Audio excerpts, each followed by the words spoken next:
உச்சி வெயிலுங்க மத்தியானம் 12:30 மணி 99 டிகிரி வெயில் அடிச்சிட்டு இருக்கு. ஒரே ஒருத்தரை பாக்கிறதுக்கு மக்கள் எப்படி நிக்கிறாங்கன்னு பாருங்க. இவர் ஒருத்தரை பாக்கிறதுக்கு இவ்வளவு கூட்டம் வரும்னு சத்தியமா நினைச்சு கூட பார்க்கல. நெஞ்சில் குடியிருக்கும் திருநெல்வேலி மக்கள் உங்கள் எஸ் மக்களே, அவர் எந்தெந்த ஊருக்கு கேம்பேஜன் போகிறாங்களோ அங்கெல்லாம் வந்துட்டு மக்கள் வெள்ளத்தில் அவர் வந்து முழுகிடுறாரு. நேற்று கூட சைக்கிள் ஓட்டி மக்களை திருப்திப்படுத்தினார்.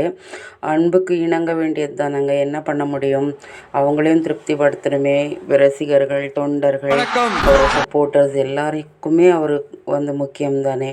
அதே மாதிரி அவர் மேலே அவர் வந்து யாரையுமே சந்தித்து பேசலை. ஒரு 10 நிமிஷம் பேசியிருந்தால் நல்லா இருக்கும்னு காரைக்குடி மக்கள் வருத்தப்படுறீங்க. நேரமின்மை காரணம் தவிர வேறு எந்த ரீசனும் இல்லைப்பா. ஏன் உன் வந்து கட்சியில சேரணும், சேர்ந்ததுமே அவனுக்கு வந்து இளைஞரணி மாநில தலைவர் பதவி கொடுப்பேன். மாநில அணி தலைவரானவன் 3 மாசம் எம்எல்ஏ சீட்டு கொடுப்பேன். எம்எல்ஏ சீட்டு கொடுத்த 3 மாசத்துல அவனை அமைச்சராக்குவேன். அமைச்சராக்குன 4 மாசத்துல அவனை துணை முதல்வராக்குவேன். உன் புள்ளெல்லாம் வந்ததுமே உச்சாணி கொம்புக்கு போகணும். ஒருத்தன் கட்சி ஆரம்பிச்சு அடிப்படையில இருந்து நடிகனாக இருந்து பாடுபட்டு இந்த மக்களை மகிழ்வித்து ஒருத்தன் கட்சி ஆரம்பிச்சு அவன் ஃபீல்டுல இன்னும் 20 ஆண்டுகள் கோலோச்ச முடியுங்கிற நிலையை துறந்து விட்டு கட்சி ஆரம்பிச்சு இங்க நான் அடுத்த ஆட்சிக்கு வருவேன் சொல்றான். அவனுக்கு ஒரு சப்போர்ட் மக்கள் செல்வாக்கு இருக்கு அப்படிங்கிற நம்பிக்கையில சொல்றான்.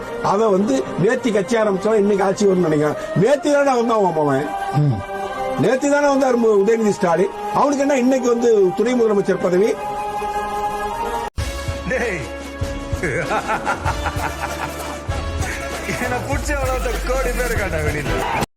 இப்ப நான் சொன்னல, மக்கள் காசுல இருந்து ஒரு பைசா கூட தொட மாட்டேன்னு.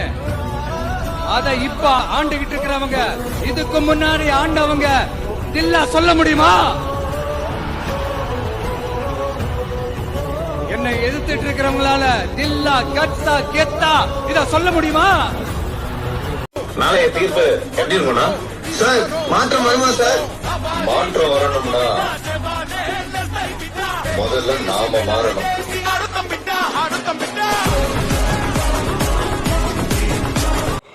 எஸ், கண்டிப்பாக ஒரு மாற்றம் வேணும். அந்த மாற்றம் வரணும்னா நாமளும் அதுக்கு தகுந்த மாதிரி ஒத்துழைக்கணும் இல்லையா?